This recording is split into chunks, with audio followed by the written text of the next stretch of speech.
বধূ বেশে লাল টুকটুকে শাড়ি পরে দরজাতে দাঁড়িয়ে আছে নিঝুম ও তুলনাকে নিয়ে। দেখতে মোটা সোটা গুলুমুলু টাইপের মেয়ে বিয়ে করেছে নিঝুম।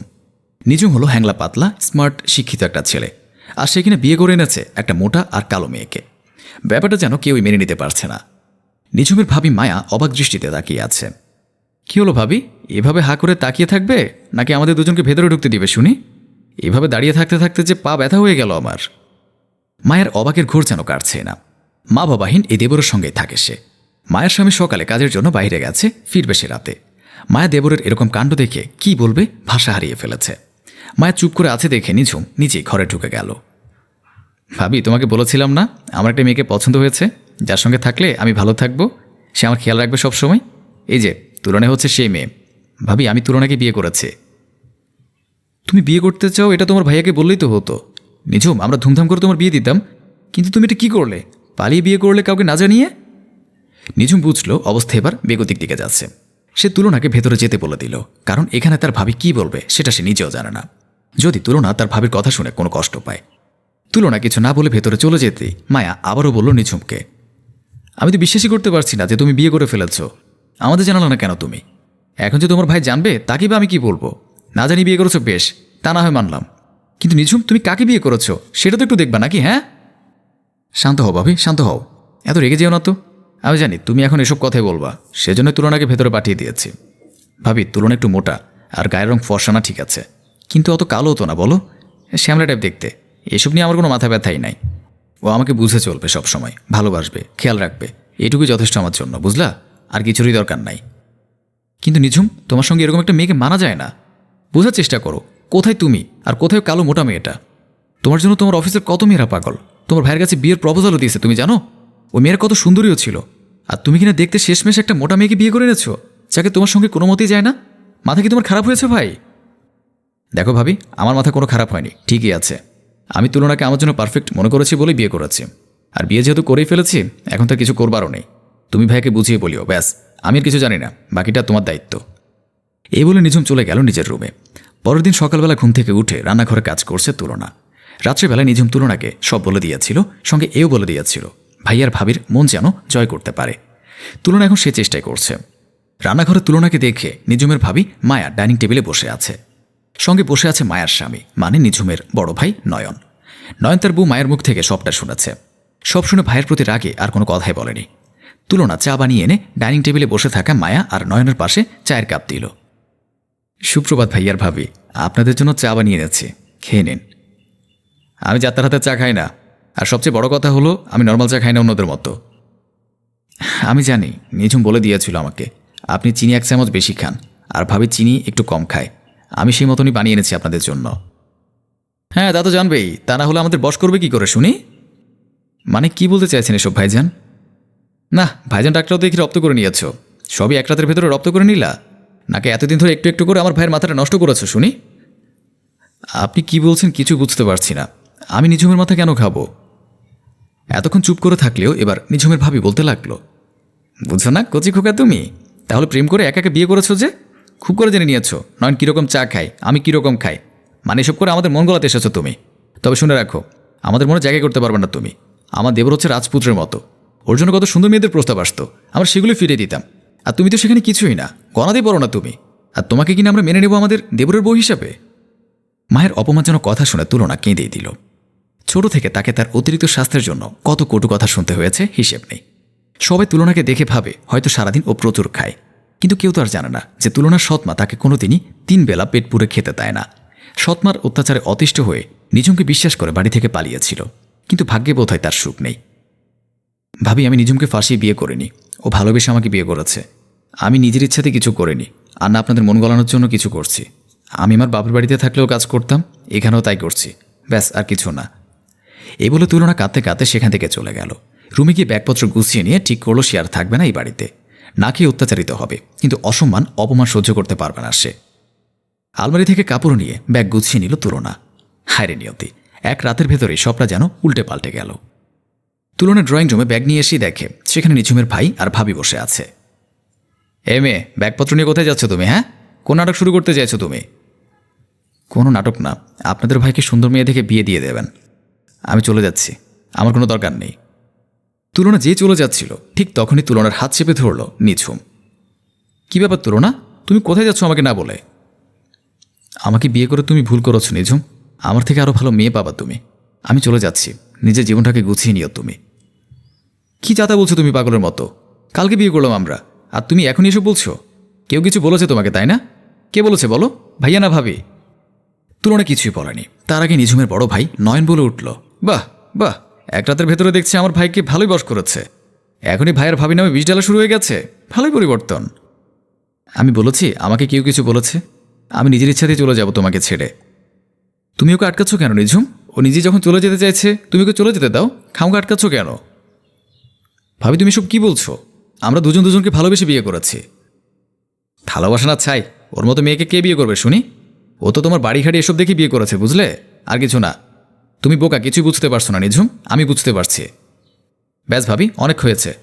এতক্ষণ ধরে তোমার ভাইয়ের সাথে তুলনা সব কথা আমি শুনেছি, এখন আমি বলবো। তুলনা, তোমাকে যদি যেতে হয় আমিও তোমার সঙ্গে যাব, তোমাকে একা ছাড়বো না আমি, তুমি আমার বিয়ে করা স্ত্রী। কি বলছিস কি ভাই, তুই চলে গেলে কি করে হবে?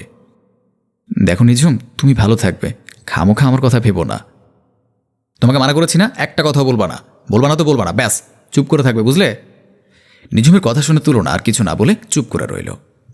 হ্যাঁ ভাইয়া, এটা আমার শেষ কথা। তোমরা বুঝতে পারছো না কেন বলো তো? রূপী সব কিছু হয় না, সবসময় আমি তুলনাকে ভালোবাসি, ও আমাকে মন থেকে ভালোবাসি, এটা ফিল করতে পারি আমি। যদি তোমরা আমার স্ত্রীকে মেনে নিতে না পারো তাহলে বলো, আমি চলে যাচ্ছি। ঠিক আছে, তুই থাক তোর বউকে নিয়ে, আমাদের কি? তবে দেখিস সুখে যেন থাকতে পারিস, এটাই যাওয়া। এই বলে নয়ন আর তার স্ত্রী মায়া চলে গেল নিজ রুমে। নিঝুম তুলনার কাছে গিয়ে তুলনার হাতটা শক্ত করে ধরে পড়ল।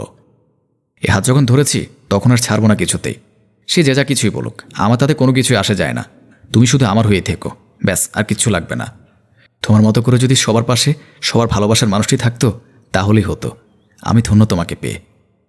নিঝুম, জীবনে খুশি থাকতে হলে অত বেশি কিছু লাগে না, একটা ভালোবাসা হলেই চলে, আর সেই ভালোবাসা আমি তোমার থেকে পেয়েছি, ব্যাস আর কিচ্ছু চাইবার নেই।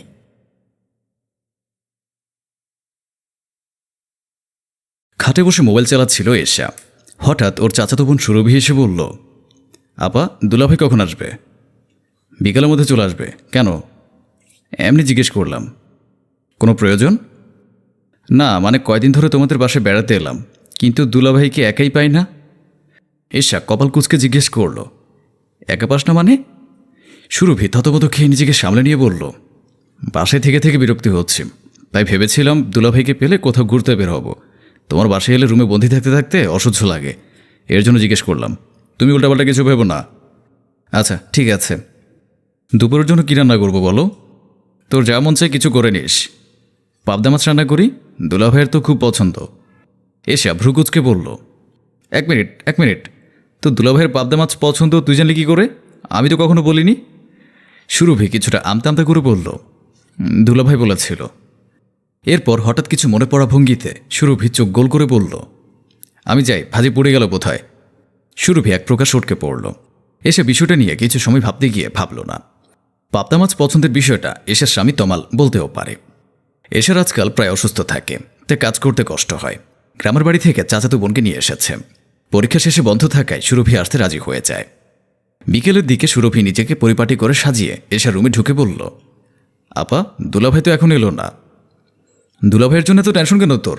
এতক্ষণ অফিস ছুটি হয়ে গেছে। ঢাকা শহরে যে জ্যাম, এর মধ্যে পড়লে ফিরতে কত দেরি হবে তা কি বলতে পারি? তা ঠিক বলেছ।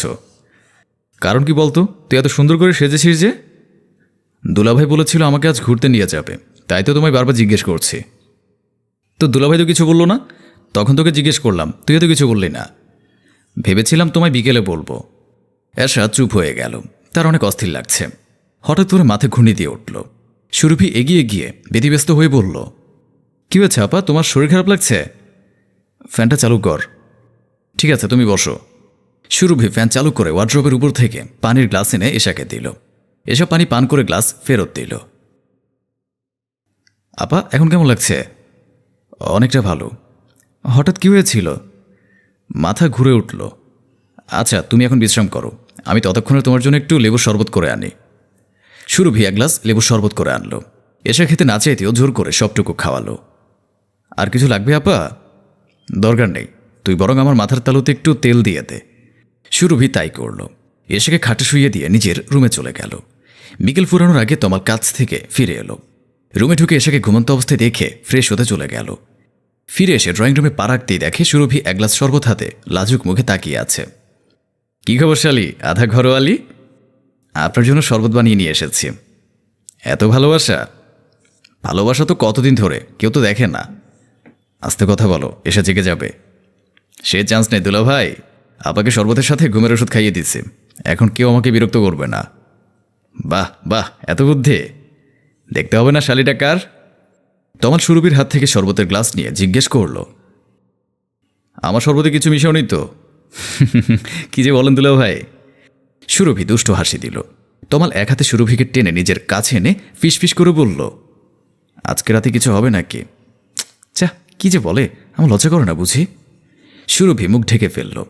তমাল হেসে বলল, আমি কিন্তু মুভি দেখার কথা বলছি। আপনি আপাকে অনেক ভালোবাসেন না? না, তোমার বোনকে আগে ভালো লাগলেও এখন ভালো লাগে না। আমি এত ভালো ছেলে নই যে এক নারীতে আসক্ত থাকব। আপাকে ঠকানো কিন্তু আপনার ঠিক হচ্ছে না। আপা কিন্তু আপনাকে অনেক বিশ্বাস করে। তুমি কাকে বলছো? তুমিও তো ঠকাচ্ছ। তোমার আপাও তো তোমাকে অনেক বিশ্বাস করে। কি করব, আপনাকে ছাড়া যে থাকতে পারি না। গ্রামে থাকা অবস্থায় আপনাকে অনেক মিস করেছি। আমি অনেক মিস করেছি আমার সুরভি রানীকে। আমাকে বিয়ে করবেন কবে? খুব শীঘ্রই। তমাল সুরভি দুজনে সোফায় বসে পড়ল। টিভি ছেড়ে দিয়ে দুজনে গল্প করতে লাগলো। অন্যদিকে বেশ লম্বা ঘুমের পর এশা ঘুম থেকে উঠল। মাথা এখনও তার ভার হয়ে আছে। এলোমেলো হয়ে উঠে সুরভিকে ডাকল, সুরভি, সুরভি, কোথায় তুই? সুরভি তখন গভীর প্রেমালাপে ব্যস্ত। এশা আবার ডাকল, সুরভি, আবার ডাকে শুনতে পাচ্ছিস না? সুরভির কানে এবার এশার ডাক ভেসে এসেছে। তড়িঘড়ি করে তমালের কাছ থেকে উঠে চোখ দুটো প্রায় কপালে উঠিয়ে বলল, আপা উঠে গেছে? জলদি ওর কাছে যাও, আমি একটু পরে আসছি। আমাদের দুজনকে একসাথে দেখলে সন্দেহ করতে পারে।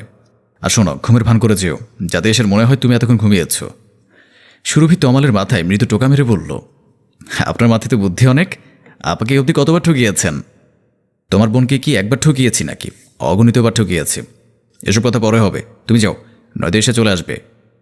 তমাল যেভাবে শিখিয়ে দিয়েছিল সেভাবে চোখ ডলতে ডলতে সুরভি রুমে এসে জিজ্ঞেস করল, আপা ডাকছিলে? কোথায় ছিলে এতক্ষণ? ঘুমিয়েছিলাম আপা। তোর দুলাভাই এসেছে? হ্যাঁ, দেখলাম তো ড্রয়িং রুমে বসে টিভি দেখছে। তুই দরজা খুলে দিসনি? না, দুলাভাইয়ের কাছে চাবি আছে তো। আচ্ছা, তুই টেবিলে খাবার বেড়ে ফেল, আমি আসছি। শরীরটা ভালো লাগছে না, মাথা ভারী লাগছে। মাঝে মাঝে একটু অমন লাগে আপা। তোমাকে প্রচুর পরিমাণে ভিটামিন, লৌহ, আমিষ জাতীয় খাবার খেতে হবে। হয়েছে, এবার থাম, গিয়ে পরিবেশন কর। তো দুলাভাইয়ের ক্ষুধা লেগে গেছে। তুমি কোনো চিন্তা করো না, তোমার সংসার মানেই তো আমার সংসার। কেন রে, আমার সতীন হওয়ার চিন্তা ভাবনা করছিস নাকি? ধ্যাৎ, খেতে আসো তো। সুরভি যেতে তমাল রুমে এলো। এগিয়ে এসে এসার কপালে হাত দিয়ে জিজ্ঞেস করল, শরীর কেমন আছে তোমার? এই তো ভালো, খেতে চলো। তুমি কি কোনো কারণে আমার উপর রেগে আছো? এমনটা কেন মনে হলো তোমার? আগের মতো ঠিকঠাক মতো কথা বলো না, আমাকে মনে হয় এড়িয়ে চলো। মোটেও তেমন কিছু নয়, আজকাল কারোর সাথে তেমন কথা বলতে ইচ্ছে করে না, ঘন ঘন মুরসুইং হয়। রাগ না করলে ভালো। তিনজন একসাথে খাবার খেয়ে যার যার রুমে শুয়ে পড়ল। মাঝরাতে ঘুম ভেঙে গেল এশার। বিছানার পাশ হাত ধুয়ে দেখল খালি। হুড়মুড় করে উঠে দেখে তমাল পাশে নেই। ধীর পায়ে ড্রয়িং রুমে যেতেই তার মাথা ঝিম মেরে উঠল। সুরভির কোলে তমাল মাথা রেখে শুয়ে শুয়ে টিভি দেখছে। সুরভি চিপসের প্যাকেট থেকে চিপস নিজেও খাচ্ছে, তমালকেও খাইয়ে দিচ্ছে। এশা চিৎকার করে উঠল, সুরভি! এশার কণ্ঠস্বর পেয়ে দুজনে লাফ দিয়ে উঠে গেল। তমাল ঢোক গেলে এগিয়ে এসে বলল, তুমি ভুল ভাবছো এশা, আমি তোমাকে পুরোটা খুলে বলছি। একদম আমার দিকে এগোবে না, দরজা বলছে। আবার তুমি ভুল ভাবছো আসলে। সুরভিকে থামিয়ে দিয়ে এসে বলল, চুপ কর মুখ ফোড়ি। বোন হয়ে বোনের এত বড় ক্ষতি করতে একটু বিবেক বাদল না তোর? আমার বিশ্বাসের এই দান দিলি তোরা? তমাল ধীরে ধীরে এগিয়ে এসে পেছন থেকে চাপটে এশাকে ধরে সুরভিকে বলল, শক্ত একটা দড়ি আনো সুরভি, এভাবে মানবে না এশা, এর জন্য অন্য ব্যবস্থা নিতে হবে। সুরভি রান্নাঘর থেকে শক্ত নাইলনের দড়ি নিয়ে এলো। তমাল সেটা দিয়ে এশার হাত বেঁধে ফেলল। এসে অবিশ্বাস্য চোখে বোন ও স্বামীর দিকে তাকিয়ে আছে। সরি আফা, আমি দুলাভাইকে অনেক ভালোবাসি, তাই না দুলাভাই? আমিও তোমাকে অনেক ভালোবাসি সুইট হার্ট। ছি, ঘৃণা হচ্ছে আমার, এতদিন দুধকলা দিয়ে কালসাপ পুষেছি। কি আর করার বলো, কত কিছু তো বিশ্বাস করতে কষ্ট হয় আমাদের, তবুও করতে হয়। আমি শুধু ভাবি তোমরা দুই বোন আমার ফাঁদে কি সুন্দর করে পা দিলে। কিসের ফাঁদ দুলাভাই? এই যে একজনকে সরিয়ে দিয়ে আরেকজনকে বিয়ে করব, তোমার বোনকে নিয়ে 5টা মেয়ের জীবন নষ্ট করা হবে। কথার ফাঁকে সুরভি ওড়নার আড়ালে লুকিয়ে রাখা ক্লোরোফর্মের বোতলটা ছাকিয়ে তমালের মুখের সামনে স্প্রে করে বলল, আপনার ফাঁদে আমি পড়িনি দুলাভাই, বরং আমাদের ফাঁদে আপনি পড়াচ্ছেন। অবিশ্বাস্য চোখে সুরভির দিকে তাকালো তমাল। ধাক্কা দিয়ে সুরভিকে সরাতে গিয়ে নিচে মেঝেতে লুটিয়ে পড়ল।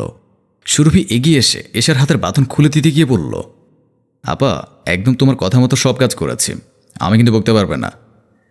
এই না হলো আমার বোন। সুরভির কপালে চুমো দিয়ে ঘৃণের দৃষ্টিতে তমালের দিকে তাকালো। একদলা থুতু মেঝেতে ফেলে বলল, এই জানোয়ার বাচ্চা আমাদের ছোট বোনকে ধর্ষণ করে মেরে ফেলেছিল। 2 বছর আগের কথা ভুলে যায়নি। তখন আমি সিলেটে থাকতাম। ওকে মারার জন্য কতদিন অপেক্ষা করতে হয়েছে আমাকে, কত অভিনয় করতে হয়েছে, রেস্টু হয়ে সংসার করতে হয়েছে। এর জন্য ধিক্কার জানায় নিজেকে। এখন এটাকে কি করবে? আপাতত হাত পা মুখ বেঁধে ফেল। পুলিশে দিবে নাকি? না, পুলিশে তো কিছু করতে পারবে না। টাকার জোরে কয়েকদিনে ফিরে আসবে। তাহলে কি আমাদের বোন তার মৃত্যুর প্রাপ্য বিচার পাবে না? কেন পাবে না? অবশ্যই পাবে। নিজ হাতে সে প্রতিশোধ নেব। তমালের যখন জ্ঞান ফিরল, সে নিজেকে হাত পা বাঁধা অবস্থায় আবিষ্কার করল। চেঁচিয়ে বলল, ভালো চাইলে আমাকে ছেড়ে দাও, নয়তো খুব খারাপ হবে তোমাদের সাথে। তোমার অনেক খারাপ রূপ তো দেখেছি, এবার আমাদেরটা দেখো। এখন কিন্তু চেঁচাবো আমি। চেঁচান, যত খুশি চেঁচান। আমার সাথে এমন কেন করছো তোমরা? কি করেছি আমি? কি করেছিস তুই জানিস না? এশার রাগান্বিত চেহারা দেখে তমাল ভয়ে মাথা নাড়ালো। এশা ওর বোনের ছবি দেখিয়ে বলল, চিনতে পেরেছিস মেয়েটাকে? 2 বছর আগে প্রেমের ফাঁদে ফেলে রেপ করে মেরে ফেলেছিলি, মনে পড়ে? নিশা? নিশা তোমার বোন ছিল? হ্যাঁ, আমার বোন ছিল, আমার আদরের বোন ছিল। মৃত্যুর প্রতিশোধ তো মৃত্যু দিয়ে নিতে হয়। আমায় ছেড়ে দাও প্লিজ, আমার ভুল হয়ে গেছে। আমি না তোমার স্বামী, আমাকে মারলে তুমি বিধবা হয়ে যাবে। সুরভির দিকে তাকিয়ে তমাল বলল, সুরভি, তুমি তো আমাকে ভালোবাসো, তুমি তোমার আপুকে বোঝাও না। সুরভি তাচ্ছিল্যের সুরে বলল, ভালোবাসবো? তাও আমার বোনের ধর্ষণকারীকে? অসম্ভব। সুরভি, যা করো তাড়াতাড়ি করতে হবে। আমাদের আবার এখান থেকে যেতে হবে। কতদিন কানাকাটির নাটক করতে হবে। 7 দিন পরের কথা। টিভিতে খবর প্রচারিত হচ্ছে। এশা ও সুরভি পাশাপাশি বসে খবর দেখছে। খবর পাঠ করছেন উপস্থাপিকা। রাজধানীর শ্যামলীর 4 তলা বাসার কোনার এক ড্রেন থেকে এক অজ্ঞাত পরিচয়ের লাশ পাওয়া গেছে। মুখ কেমিক্যাল দিয়ে পুড়িয়ে দেওয়ায় চেহারা বোঝা যাচ্ছে না। গলায় নাইলনের দড়ি দিয়ে শক্ত করে পেঁচানো ছিল। ধারণা করা হচ্ছে তাকে 7 দিন আগে গলায় থাকা নাইলনের দড়ি দিয়ে শ্বাসরোধ করে খুন করা হয়েছে। ছেলেটির পরিচয় এখনও জানা যায়নি। খবর শেষ হওয়ার আগেই এশা সুরভি একে অপরের দিকে তাকিয়ে রহস্যময় একটা হাসি বিনিময় করল।